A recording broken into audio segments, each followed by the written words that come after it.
Hey guys, it's Abhiram here. Welcome back to another episode of Drive Terrain. The car that I have with me here today for the first time is a full electric vehicle. Yes, it is an EV for the very first time on this channel, and it's also one of the first EVs that I'm driving on this channel. So, yeah, I'm quite excited to review it. So, what you're looking at is the Polestar 2. Specifically, this is the Polestar 2 dual motors long range performance. So, it's quite a long name, and I'll explain you what all of that means as we go throughout the review.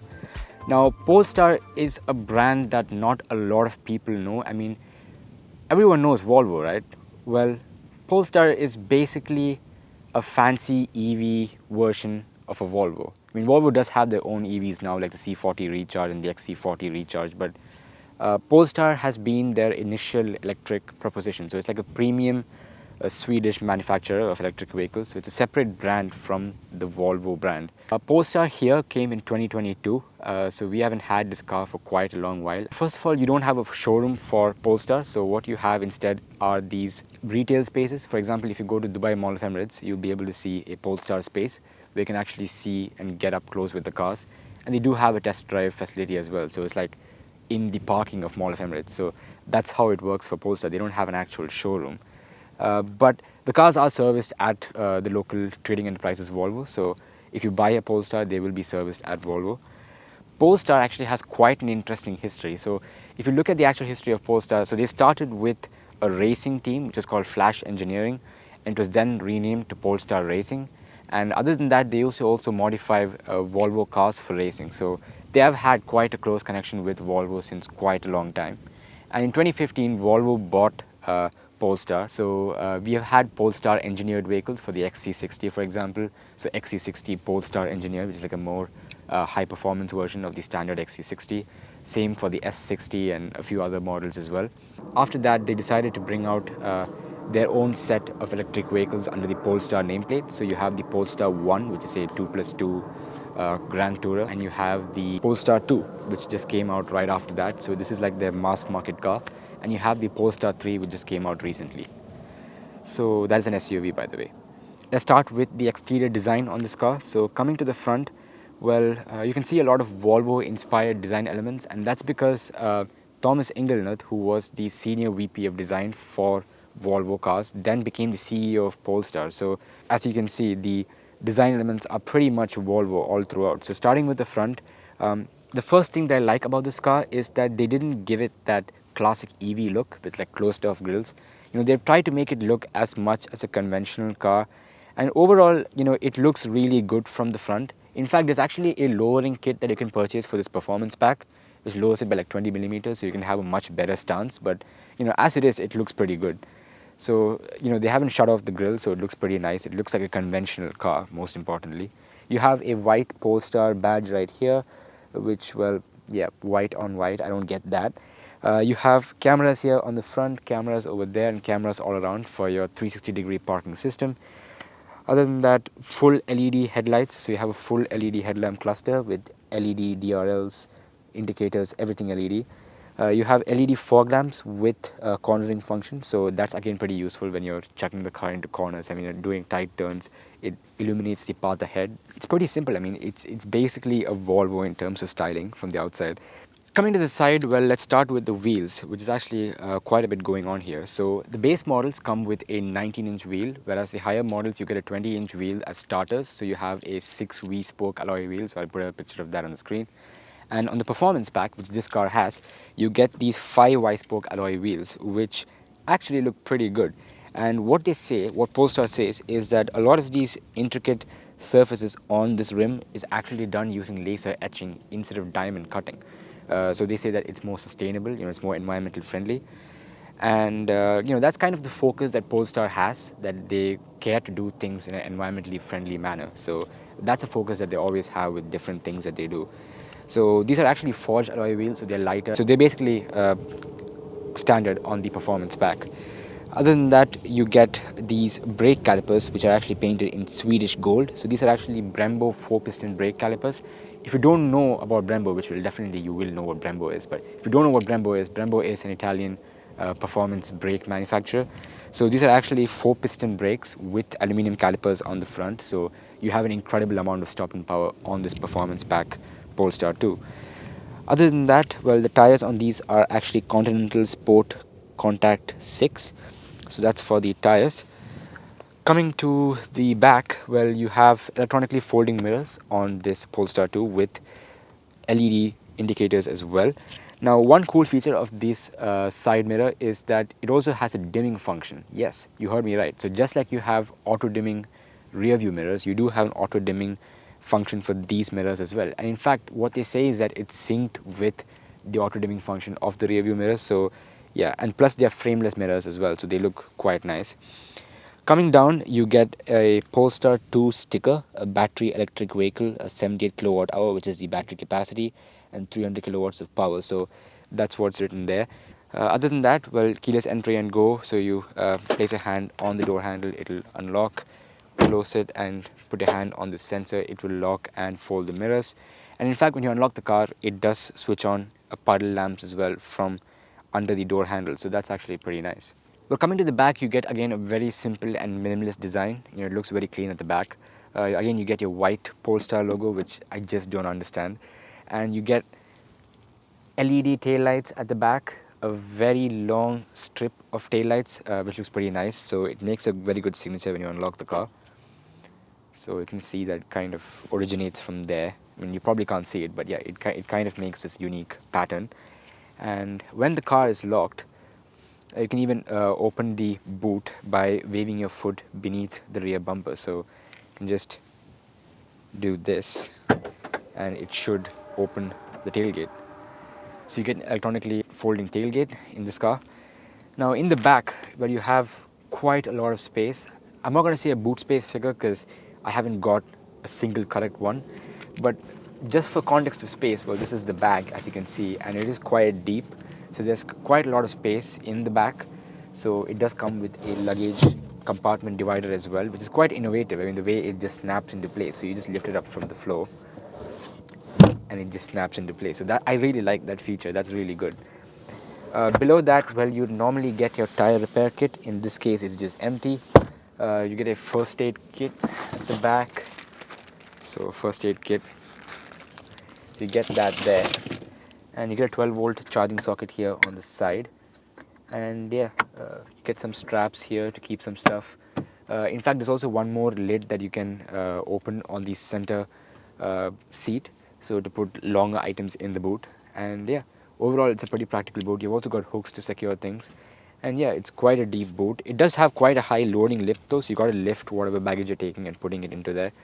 But other than that, yeah, it's pretty spacious at the back. Now, of course, being an EV means that you have no engine compartment. Instead, you have a frunk at the front. And the frunk, can be used to store quite a lot of things. As you can see here, it already has the charging cable which comes with the car, as well as you also get a additional Polestar repair kit. So coming to the interiors on the Polestar 2, well, it's really premium. So you've got a mixture of materials in this cabin, all of which are sustainably sourced. So, Polestar really has that theme of sustainability going on. And it feels really good. So you've got a mixture of wood, fabrics, soft and hard touch plastics. Everything feels really good. The interiors on this is really premium, and every touch point that you keep your hand at feels really nice. It's a very simple and elegant cabin, especially this white ash wood that sits on the dashboard. When the interior ambient lighting hits on it, it looks absolutely gorgeous. Especially at night, it looks really good. So yeah, the interiors on this amazing. I'd give it a 10 on 10. It's really good. So coming to the actual ergonomics of this car, so let's start with the center screen right here. So it's 11.2-inch touchscreen infotainment screen. It comes with, well, unfortunately not wireless CarPlay, wired CarPlay and Android Auto. And it's kind of strange because it does come with USB-C port, which is kind of modern for these cars, but not having wireless CarPlay is not modern. So yeah, it's kind of a mix of features there, but yeah, whatever that may be. Other than that, well, it's an Android operating system. It does have inbuilt Google as well. So you do get Google Assistant, which you can say, "Hey Google," and it will respond to you right there. You do also get Google Maps inbuilt into this car. So yeah, that's pretty cool. In fact, you can actually see those maps in this center 12.3-inch screen when you activate that view on this dash, which is pretty nice. Other than that, well, you do get Bluetooth connectivity, radio, and usual stuff. Air quality, which measures the air quality inside. You've got range assistant, which gives you the actual dynamic range and not the WLTP range. It's under ideal testing conditions.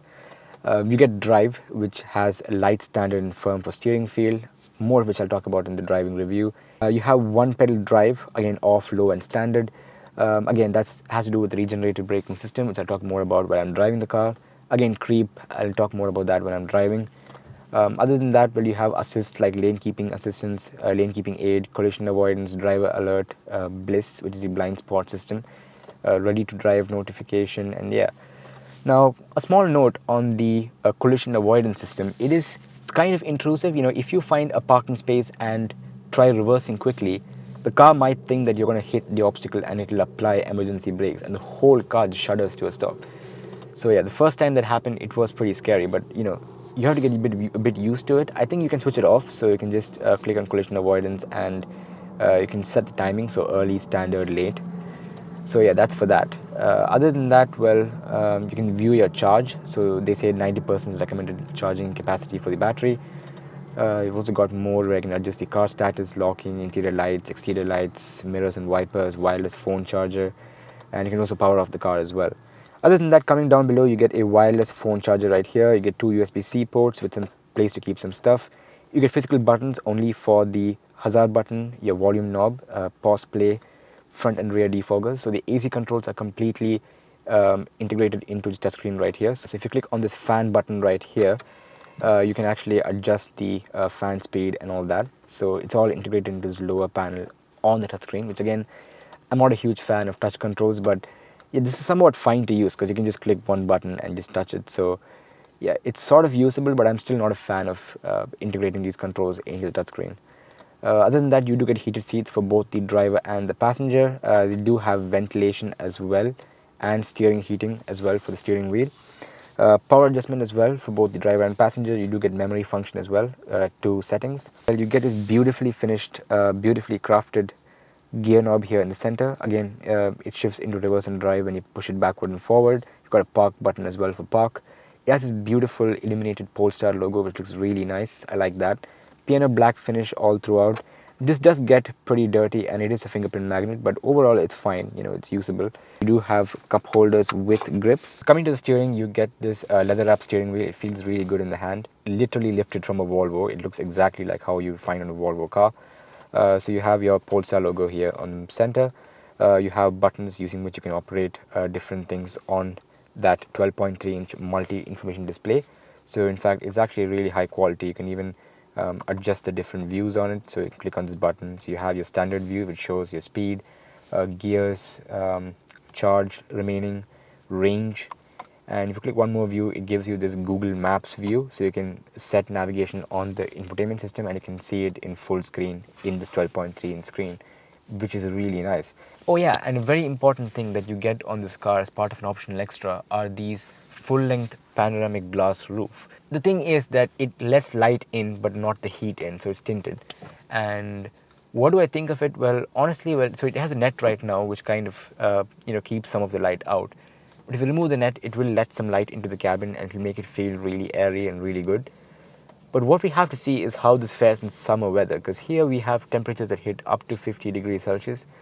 And so, yeah, we have to see how that fares in summer weather, because I haven't really tested that. And yeah, that's pretty much it for the interiors. So let's check out the back seats. So coming to the back seats of the Polestar 2, well, it's actually not that bad, for a sedan. It is pretty comfortable. You've got quite a high tunnel here in the middle, which kind of means that you can't really sit in the middle. I mean, you can, but you've got to put your legs on both sides. Other than that, well, the overall comfort is fine. I've got enough under thigh support, well, not a lot. I've got enough knee room as well. Headroom is also quite adequate. I have enough wiggle space for my feet. Overall ergonomics are quite great, and feels quite roomy in the back here because of this large glass roof that just goes on the top. It lets a lot of light into the cabin and makes it feel more roomy. Other than that, well, in terms of actual features at the back, well, you get AC vents at the rear, which is important for our climate, especially during summers. You get two USB-C ports, and you get heated seats for both the passengers at the back as well, which is actually really cool. Heated seats in rear seats is not something that I see quite often when testing cars, and that's a pretty cool feature. Other than that, in terms of practicality, you got loads of practicality. You got bottle holders here on the door cards. You've got nets behind both the driver and passenger seats to keep stuff. You've also got this center armrest with integrated cup holders as well, which is really good. So yeah, practicality is quite good. It's good enough. And other than that, well, yeah, you got lights here on the top. Again, they're touch activated. It's really premium, everything feels really nice in the back. And yeah, I've got a pretty good greenhouse area, and you can see pretty much all around you. Pretty good. Yeah, it feels really good in the back. So what is the Polestar 2 like to drive? Well, let's find out. The first thing I want to talk about is obviously starting and switching off the car, which is kind of different for the Polestar. So traditional cars, your traditional ICE vehicles will have either a key ignition or a start-stop button, but this doesn't have that. What you do in a Polestar is you just get in with your keys, put your seat belts. There is, I think, a pressure plate on the seat which detects that you are in there, and you put the car into drive or reverse and just get going. It's as simple as that. So there's no start-stop button of any kind like a traditional ICE vehicle would have. And once you're done driving, when you park the car, you just put it into park. So click this park P button right here and walk out of the car, lock the car, and that's it. There's no button that you have to actually press to start or stop the car. So that's something pretty cool. Now, other than that, well, what else? So let's just get driving actually. So let's put it into drive. So it gets a very useful 360 parking camera system. So I'll just put it into reverse. I'm going to reverse a bit. So it's very crystal clear. It's very high definition. It's really good. So let's just get driving. So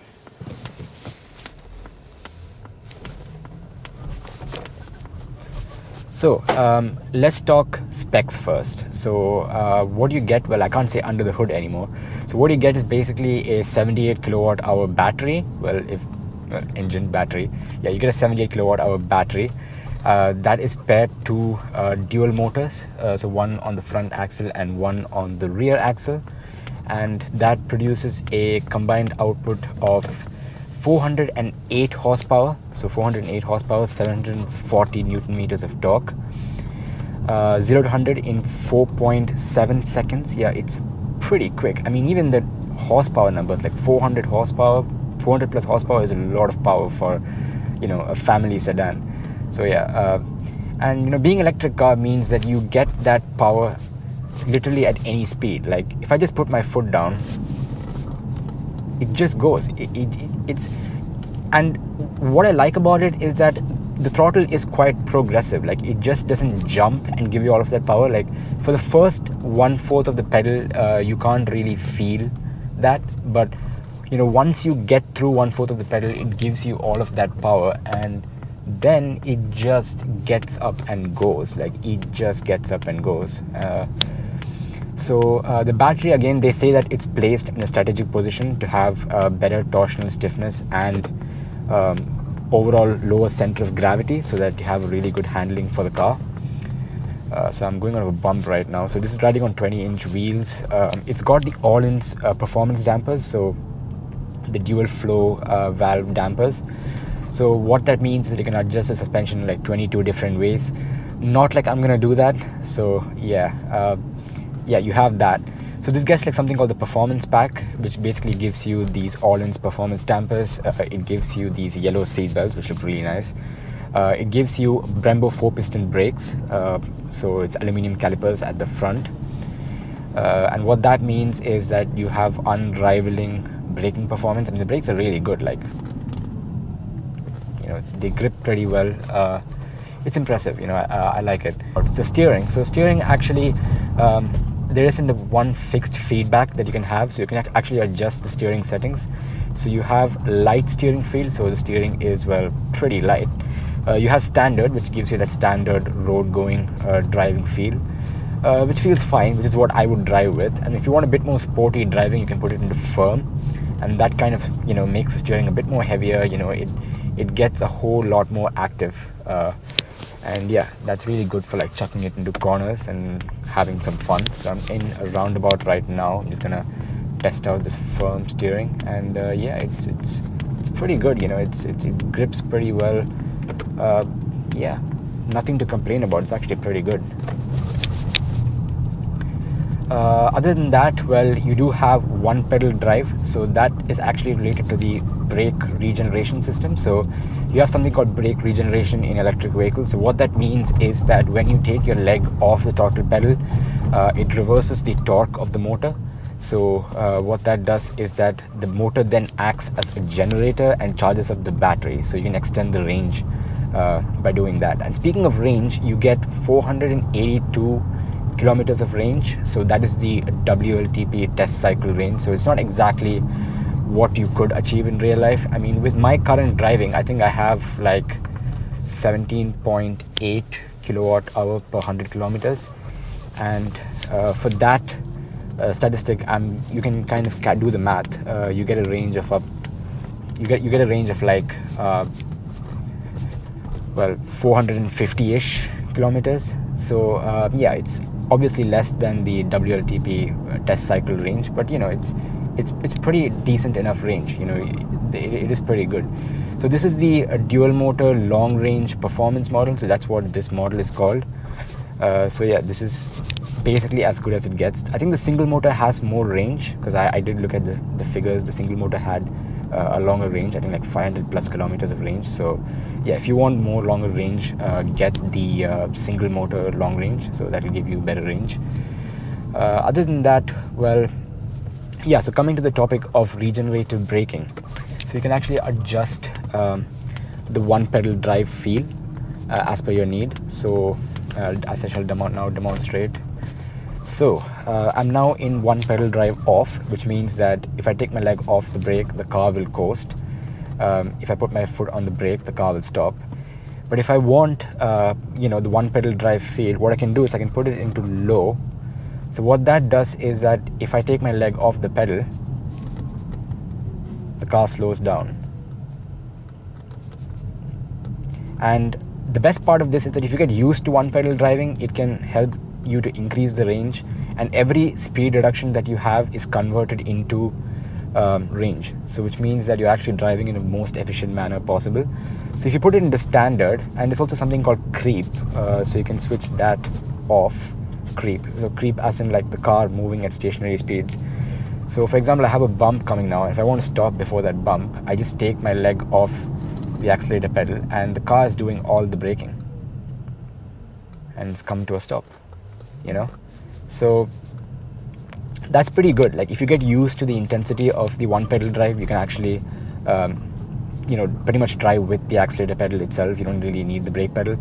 But for me personally, I like to put it in one pedal drive off and creep on, because I like to, well, I want the car to feel like a car. So yeah, I drive it in that mode. Other than that, you do have something called ESC Sport. So ESC Sport mode, which switches off the traction control, I believe, and the electronic stability control, so you can have a bit more fun with the car.